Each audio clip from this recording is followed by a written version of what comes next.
MDH ಜನ ಮಸಾಲಾ.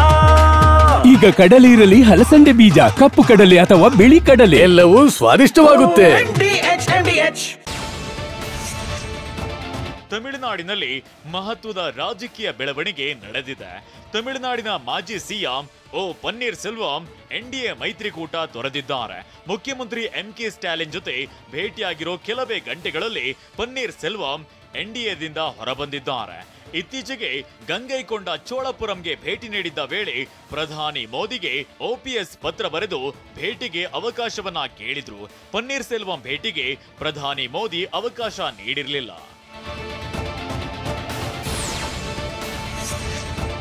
ಮಹಾರಾಷ್ಟ್ರದ ಮಾಲೆಗಾಂವ್ ಸ್ಫೋಟ ಪ್ರಕರಣದ ಎಲ್ಲ 7 ಆರೋಪಿಗಳನ್ನ ಕೋರ್ಟ್ ಖುಲಾಸೆಗೊಳಿಸಿದೆ.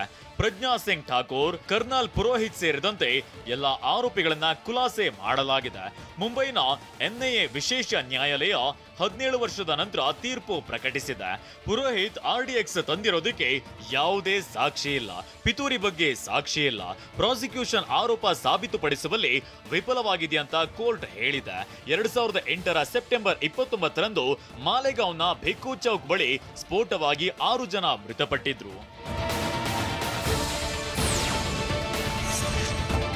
ಭಾರತ ಮತ್ತು ಪಾಕಿಸ್ತಾನದ ನಡುವೆ ಕದನ ವಿರಾಮಕ್ಕೆ ನಾನೇ ಕಾರಣ ಅಂತ ಬಡಾಯಿ ಕೊಚ್ಚಿಕೊಳ್ತಿದ್ದ ಟ್ರಂಪ್ ಮತ್ತೆ ಮೊಂಡಾಟ ಮುಂದುವರೆಸಿದ್ದಾರೆ.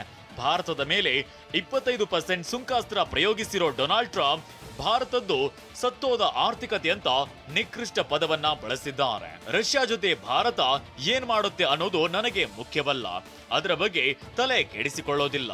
2 ದೇಶಗಳು ಸತ್ತ ಆರ್ಥಿಕತೆ ಒಟ್ಟಿಗೆ ಹೂಳ್ಳಿ ಅಂತ ವಿವಾದಿತ ಟ್ವೀಟ್ ಮಾಡಿದ್ದಾರೆ. ಟ್ರಂಪ್ ಹೇಳಿಕೆಗೆ ಆಕ್ರೋಶ ಸ್ಫೋಟವಾಗಿದೆ. ಭಾರತದ್ದು ಸತ್ತ ಆರ್ಥಿಕತೆಯಿಂದ ಅಮೆರಿಕ ಅಧ್ಯಕ್ಷ ಟ್ರಂಪ್ ಟೀಕಿಸಿದ್ದಕ್ಕೆ ಲೋಕಸಭೆ ವಿಪಕ್ಷ ನಾಯಕ ರಾಹುಲ್ ಗಾಂಧಿ ಪ್ರತಿಕ್ರಿಯಿಸಿದ್ದಾರೆ. ಪ್ರಧಾನಿ ಮೋದಿ ಮತ್ತು ವಿತ್ತ ಸಚಿವೆ ನಿರ್ಮಲಾ ಸೀತಾರಾಮನ್ ಹೊರತುಪಡಿಸಿ ಎಲ್ಲರಿಗೂ ಭಾರತದ ಆರ್ಥಿಕತೆ ಸತ್ತಿದೆ ಅಂತ ತಿಳಿದಿದೆ ಅಂತ ರಾಹುಲ್ ಹೇಳಿದ್ದಾರೆ. ಬಿಜೆಪಿ ನೇತೃತ್ವದ ಸರ್ಕಾರವು ದೇಶದ ಆರ್ಥಿಕ, ರಕ್ಷಣಾ, ವಿದೇಶಾಂಗ ನೀತಿ ನಾಶಪಡಿಸುತ್ತಿದೆ ಅಂತ ಆರೋಪಿಸಿದ್ದಾರೆ. ಡೊನಾಲ್ಡ್ ಟ್ರಂಪ್ ಹೇಳಿಕೆಯನ್ನ ಸಮರ್ಥಿಸಿಕೊಂಡಿರೋ ರಾಹುಲ್ ಗಾಂಧಿ ವಿರುದ್ಧ ಬಿಜೆಪಿ ನಾಯಕರು ಆಕ್ರೋಶ ಹೊರಹಾಕಿದ್ದಾರೆ. 13 ವರ್ಷದ ಬಾಲಕಿಯನ್ನ 40 ವರ್ಷದ ವ್ಯಕ್ತಿ ಜೊತೆ ಬಾಲ್ಯ ವಿವಾಹ ಮಾಡಲಾಗಿದೆ. ತೆಲಂಗಾಣದಲ್ಲಿ ರಂಗಾರೆಡ್ಡಿ ಜಿಲ್ಲೆಯಲ್ಲಿ ಪ್ರಕರಣ ಬಯಲಾಗಿದೆ. ಶಿಕ್ಷಕರು, ಪೊಲೀಸರು ಬಾಲಕಿಯನ್ನ ರಕ್ಷಿಸಿದ್ದಾರೆ. ಬಾಡಿಗೆ ಮನೆಯಲ್ಲಿ ಬಾಲಕಿ ತಾಯಿ ಸಹೋದರ ವಾಸಿಸುತ್ತಿದ್ರು. ಬಾಡಿಗೆ ಮನೆ ಮಾಲೀಕನ ಜೊತೆ ಮಗಳನ್ನ ಮದುವೆ ಮಾಡಿಕೊಟ್ಟಿದ್ರು. ಇದೀಗ ಬಾಲಕಿಯನ್ನ ಮದುವೆಯಾಗಿದ್ದ ಶ್ರೀನಿವಾಸ್, ಬಾಲಕಿ ತಾಯಿ, ಮಧ್ಯವರ್ತಿ ಮತ್ತು ಪಾದ್ರಿ ವಿರುದ್ಧ ಬಾಲ್ಯ ವಿವಾಹ ತಡೆ ಕಾಯ್ದೆಯಡಿ ಪ್ರಕರಣ ದಾಖಲಿಸಲಾಗಿದೆ.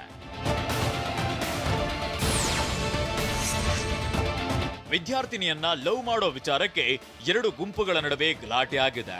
ಚೆನ್ನೈನಲ್ಲಿ DEMK ಪಕ್ಷದ ಕೌನ್ಸಿಲರ್ ಮೊಮ್ಮಗ ಚಂದ್ರು ಎಂಬಾತನನ್ನ ಬಂಧಿಸಲಾಗಿದೆ.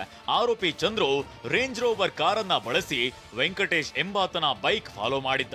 ವೆಂಕಟೇಶ್ ವೇಗವಾಗಿ ಹೋಗುತ್ತಿದ್ದಾಗ ನಿತಿನ್ ಎಂಬಾತನ ಬೈಕ್ಗೆ ಡಿಕ್ಕಿಯಾಗಿತ್ತು. ಗಂಭೀರ ಗಾಯಗೊಂಡಿದ್ದ ನಿತಿನ್ ಸಾವನ್ನಪ್ಪಿದ್ದ. ಇದೀಗ ಪ್ರಕರಣ ಸಂಬಂಧ 4ರನ್ನ ಪೊಲೀಸರು ಬಂಧಿಸಿದ್ದಾರೆ. ದೆಹಲಿ ವಿಮಾನ ನಿಲ್ದಾಣದಲ್ಲಿ ಸ್ಪೈಸ್ ಜೆಟ್ ವಿಮಾನ ಪ್ರಯಾಣಿಕರು ಪ್ರತಿಭಟಿಸಿದ್ದಾರೆ. ಸ್ಪೈಸ್ ಜೆಟ್ ವಿಮಾನ SG9213 ವಿಳಂಬವಾಗಿದ್ದಕ್ಕೆ ಆಕ್ರೋಶ ಹೊರಹಾಕಿದ್ದಾರೆ. ಮಧ್ಯಾಹ್ನ 1:10ಕ್ಕೆ ಅಹಮದಾಬಾದ್ಗೆ ಹಾರಬೇಕಿದ್ದ ಸ್ಪೈಸ್ ಜೆಟ್ ವಿಮಾನದ ವೇಳಾಪಟ್ಟಿಯನ್ನ ಮಧ್ಯಾಹ್ನ 3:40ಕ್ಕೆ, ನಂತರ ಸಂಜೆ 6:40ಕ್ಕೆ ಬದಲಾಯಿಸಲಾಗಿತ್ತು. ಬಳಿಕ ಸಂಜೆ 7:30, 8:30 ಮತ್ತು 9:30ಕ್ಕೆ ಬದಲಾಯಿಸಿದ್ರು. ಇದರಿಂದ ಕೆರಳಿದ ಪ್ರಯಾಣಿಕರು ನೆಲದ ಮೇಲೆ ಕುಳಿತು ಸ್ಪೈಸ್ ಜೆಟ್ ವಿರುದ್ಧ ಕೆಂಡ ಕಾರಿದ್ರು. ವಾಹ್, ಯಾಕೆ ಈಗ ಬಂತ ಸ್ವಾದ? ಖಂಡಿತ ಈಗ ಬಂತು ಅಸಲಿ ಸ್ವಾದ. MDH chunky chaat masala life ಅಲ್ಲಿ ಅಸಲಿ ಸ್ವಾದ ತರುತ್ತೆ. ಅಸಲಿ ಮಸಾಲ, MDH.